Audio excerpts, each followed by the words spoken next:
let's have a little conversation about recovery for the combat athlete slash martial artist, grappler, Brazilian jiu-jitsu practitioner, kickboxer, boxer, whatever combat sport you do. Recovery is a big part of your game, a part of your lifestyle. Let's dig into it. Now, excuse me. A lot of you have been asking me about recovery. How do you recover? I made a video about training every day. You know, as a martial artist, even as a fighter, like, you're going to be training every day. Now, when it comes to recovery, back when I was fighting in the cage, I fought in the cage about 2010 to about 2012. 2 years. I had a good run in those 2 years. I mean, I fought in the ring before. I just always just being an athlete. I always played individual sports, all right?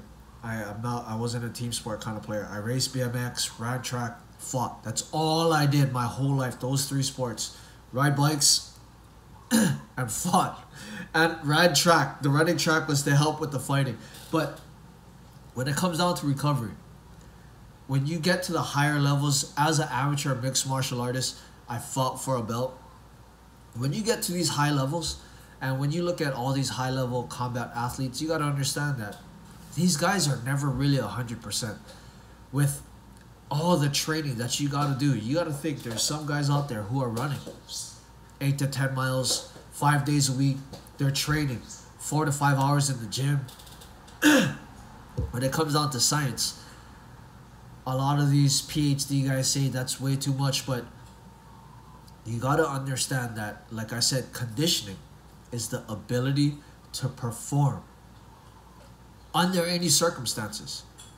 When it comes to fighting, this is not like a bodybuilding contest where you need the process of the body to shape the muscles. This is just purely fighting. When you're a boxer, you're throwing punches and dodging and slipping. The muscles, your strength, your speed aid in your skills. Same thing with Brazilian jiu-jitsu. Like, it's a game of technique. Your muscles and your physical conditioning is just a tool to amplify your skills. So, the thing is, when it comes to being a conditioned athlete, basically training your body to perform skills and movements no matter how the body feels, all right? That's what strength and conditioning is. The first part is the strength. So you build strength to make yourself faster, much more explosive, powerful. The conditioning is the sector where you condition your body to be strong, powerful, explosive, no matter how tired it is. Now, when you're doing all this crazy training, I just had one of the homies, he commented on my YouTube video about he's training 3 times a day, and like, he wants to know how to recover better because his training sessions are lagging. I could tell you all this science stuff, draw back, this and that, but in the end, you got to take it deeper. And dude, if you have time to train 3 times a day, go right ahead. The guy who created Kyokushin Karate, the strongest karate in the world, he was training 10 to 15 hours a day. 3 times a day. Like, you tell some people, oh, I train 3 times a day.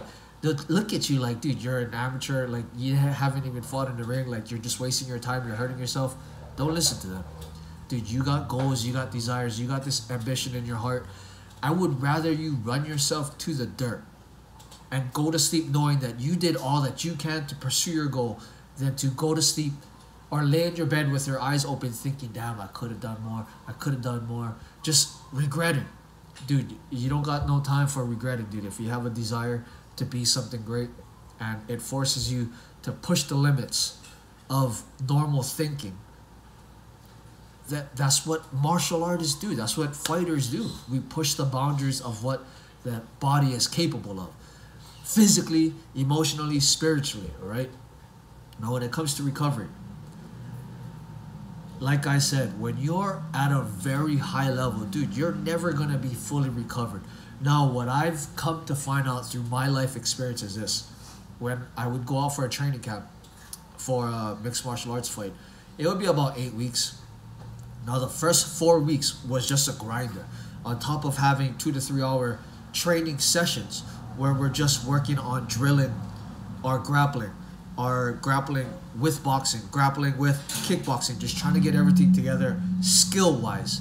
We still had about an hour to 2 hours of pure exercising conditioning, which would be tire flips, push-ups, pull-ups, sit-ups, squats, stretching, medicine ball throws, hitting a tire with a hammer, tire flips. I mean, just the outside conditioning that has nothing to do with skills. So weighted shadow boxing, that one is actually pretty much a skill, but battle ropes, jogging, everything outside of skills, okay? So that would be the first 4 weeks. The 4 weeks after that was cutting weight and really focusing on timing. So you basically, what we would do is drop all of the outside work.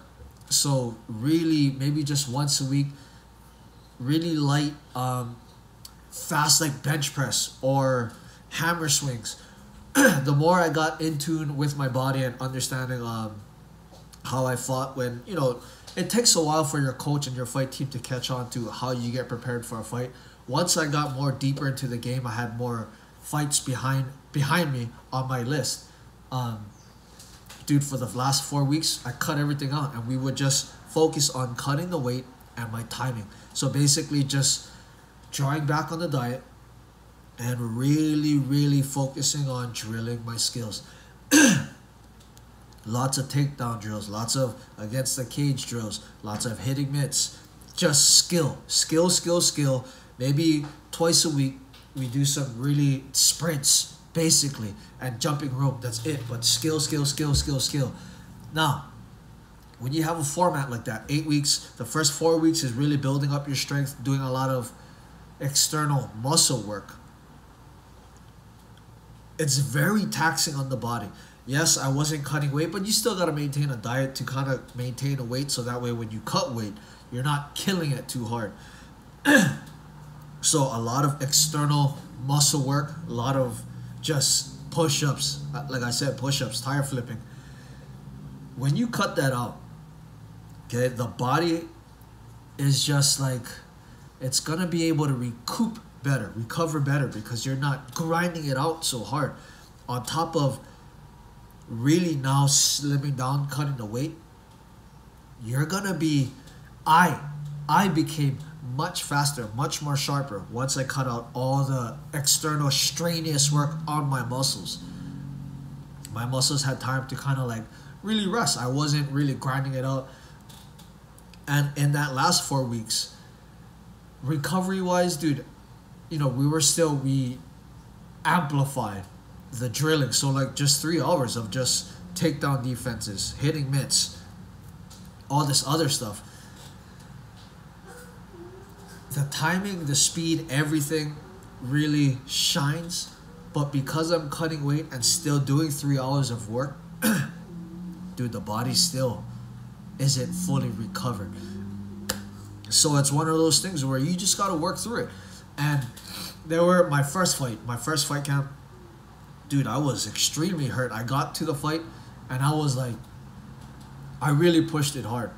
And then when I actually did the fight, you know, in front of a big ass crowd, it was in front of a big ass crowd. I think it was like 300 plus people, ballroom lights. I mean, I came out to ring music and it was like, I gassed out, just the anxiety, the nerves, and the guy I fought, he was extremely good. This is my first rodeo. This is not like street fighting. I mean, you know, when you have this anticipation, you prepare like 8 weeks for it.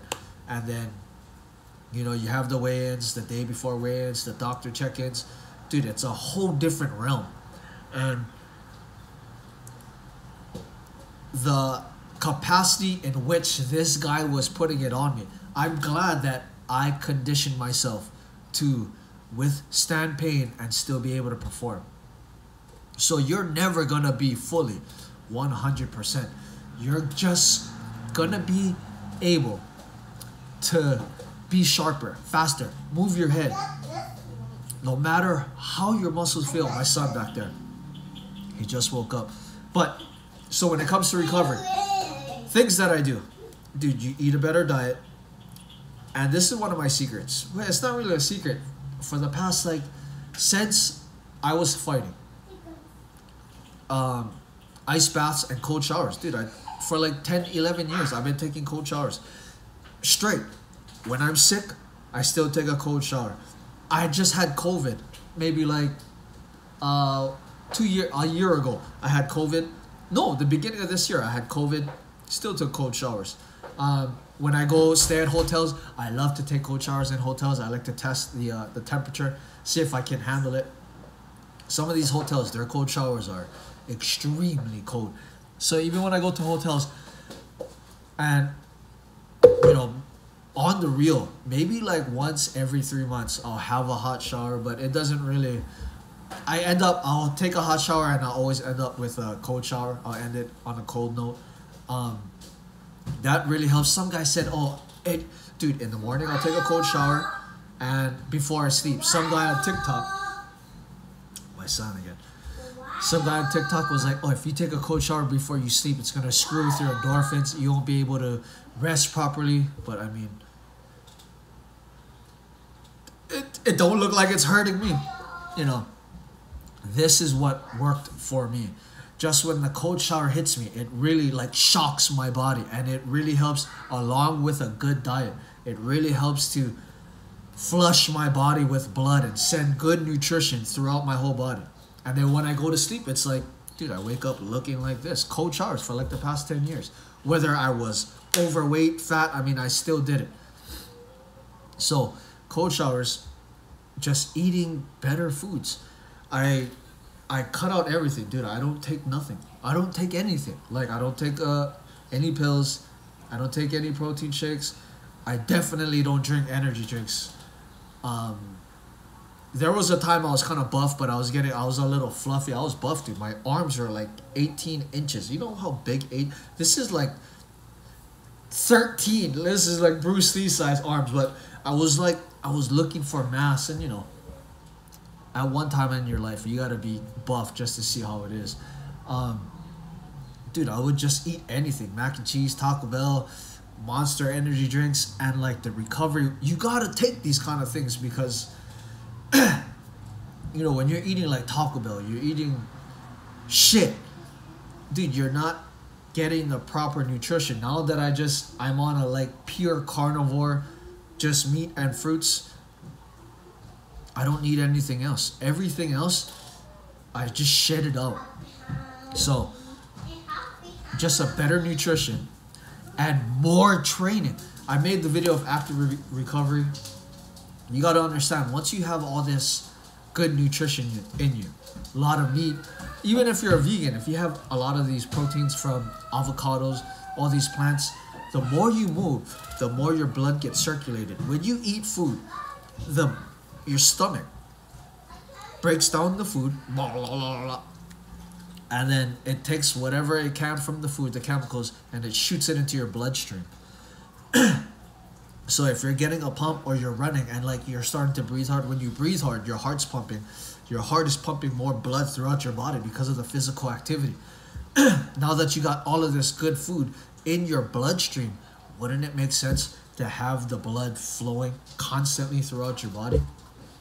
So that is my other secret to recovery, dude. Like, I've been training solid twice a day for a while. I started my TikTok back in January. Okay, I'll probably post some videos, dude. I was like overweight. I had a gut, dude. It was hanging over these pants. You see how there's excess? There wasn't any excess. The thing would just be up to here, but now there's excess. I actually had like a pouch hanging over. But dude, I doubled down on my diet, and I doubled down on moving more, and that's what it was. You know, when it comes to all this science and rest, I'm resting right now, okay? 3 hours of work, let's say if we have 3 1-hour workout sessions, dude, that's nothing. The body was meant to go hunt, walk 20 miles for food and water while carrying your family on your back. You gotta stop being a wuss, dude. And that's that, you know? when it comes to being a martial artist, fighter, I did a lot of study on how to become better, how to make this body stronger. Looked everywhere, sumo wrestlers. I mean, even outside to the lines of Olympic swimmers. I had an extensive amount of time to really look around. And everybody who is like pushing the boundaries of what we know, even combat-wise, you got guys like Rickson Gracie, one of the guys who really cemented Brazilian Jiu-Jitsu, his brother Royce Gracie, the first guy in UFC, just killed everybody. That's for you. Oh, thank you. Son giving me surprises over here. When it comes to building the body, recovery, getting stronger, getting better technique, dude, you gotta think outside the box. You have to. And for me to tell you this, recovery is basically just eating better foods, moving more, and having good sleep. People will scour the earth, go through all these scientific research studies, but it's like, it should be common sense. If you have good food in the body, the stomach breaks down the food, shoots the food into your blood. Moving will help the blood to circulate. Cold showers helps the blood to circulate. Why not do more of it? Now, a lot of it, you don't have to hit your head against the wall 3 times a day. Of course, you're going to have your skill training. You're going to have your strength and conditioning. Then you're going to have maybe some flexibility and just more skill training, but at a very slow pace. Everything, you got to kind of intuitively play it. You got to listen to yourself. And once you start listening to yourself and you start getting these weird ideas, just run with it and see how it goes from there. And understand that you're probably never going to be 100%. Never, ever, okay? You're just going to be able to mask your pain much better. Like my son, same thing. With all this, I do a lot of knuckle training. I just made that heavy bag video. I was using the really thin gloves. When you do a lot of conditioning, especially the monks, or even Kyokushin karate to hit the Makiwara board,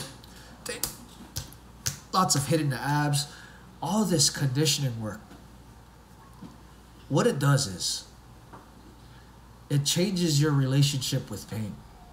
When pain kicks in, and you do this kind of training, like David Goggins, he goes running for miles and miles and miles, you're changing your relationship with pain. For me, same thing, like hitting abs. Once it starts to burn, I don't stop. Okay, that's max reps. No, I gotta keep going. Dude, if somebody kicks me with a roundhouse kick to the stomach, I gotta be able to take it. All of this ab training that I do is for me to change my relationship with pain. So when it comes to recovery, dude, my abs are always sore, but it's a brick wall. They're always sore because I train it to be solid and to withstand kicks when it comes in. The only way to do that is there is no rest, there is no recovery.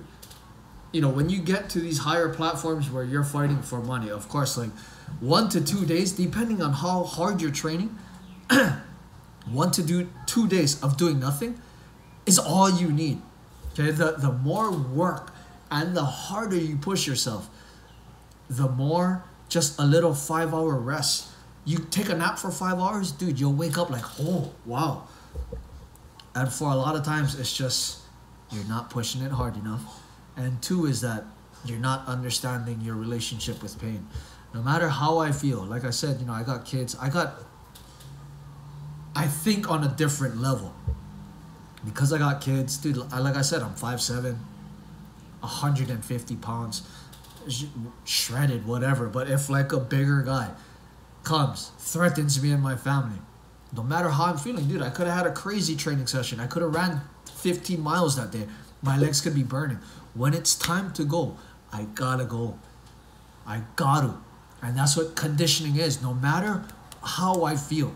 So when you're an amateur, trying to get into mixed martial arts, whatever, dude, no matter how you feel, how hard training was, if your coach gets a call for you to take a fight, oh, I need a fighter, This promotion is calling. They'll pay $1,000 on the spot. If you want to get those fights in, dude, you gotta be able to just, I'm ready for it. Put me in. All right. So when it comes to recovery, you gotta use your mind to click it on. Even though everything's sore, you just gotta just be like, this is my life. This is what I signed up for. We gotta go. There were times when it had to happen that way. My coach would get a call. Oh, this promotion, a fighter dropped out. He got injured. They need a replacement at 135. Dude, I'd be walking around at 155. The fight is in a week. We need a fighter at 135. It's going to be with this guy. Maybe if this guy beats him, whoever fills that gap beats that guy, you can go on for a title shot for that promotion. And it's like, who's ready to raise their hand? Who's ready to just go? And sometimes you got to just take it, dude. No matter how you feel. Your life as a fighter. That's the deal, dude. No matter how you feel, you got to just go. So when it comes to recovery, just learn to withstand pain more. A lot of guys just, I'm not really. You got to just go, bro. You got to just go. That's what it is. So, out of this long-ass video, the main points for recovery. Just getting better sleep. If you train your ass extremely hard, okay? I drink like 2 cups of coffee a day. It's not a lot, but for me, because I'm 150 pounds, dude, I drink like instant black coffee. That's the only thing, like, besides water. I'll just eat meat, fruits, black coffee. Like, just a little black coffee will last me hours. I'll drink 2. I'll have one like in the morning, and then I'll have one midday. Even with all the, like, how I can get hyper crazy on caffeine because I work out so hard, dude, by the time it's like 7, 8 o'clock, I'm like, once I close my eyes, that's it. I'm out like a light, okay? On the days that I don't train hard, I can't drink any coffee at all. So that way I exhaust myself, and when I get to bed, it's like, I'll have good sleep. Having good sleep. Some people, they really like, darken all the lights, this and that. Dude, if you want to fall asleep easier, work your ass off during the day. So that way, like, before you even get to bed, you're already like a zombie. So that way, once you put your head on the pillow, dude, you'll have the best night rest ever. Like, just like with kids, sometimes I train kids, I run them hard, burpees, everything. And the parents look at me, yep, they're going to sleep good tonight.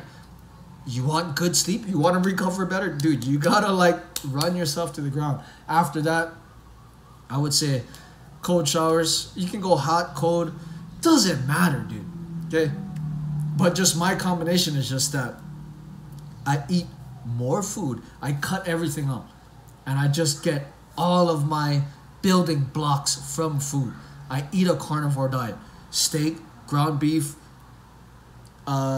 eggs. Sometimes I'll eat some pork. And for the fruits, it's literally just bananas and watermelon. And I'll drizzle honey over everything. Steak, everything. Honey, I'll dip the steak in the honey. Boom. And combine that with the cold showers just to help circulate whatever food I have in my body. That's just what it is. It just circulates everything.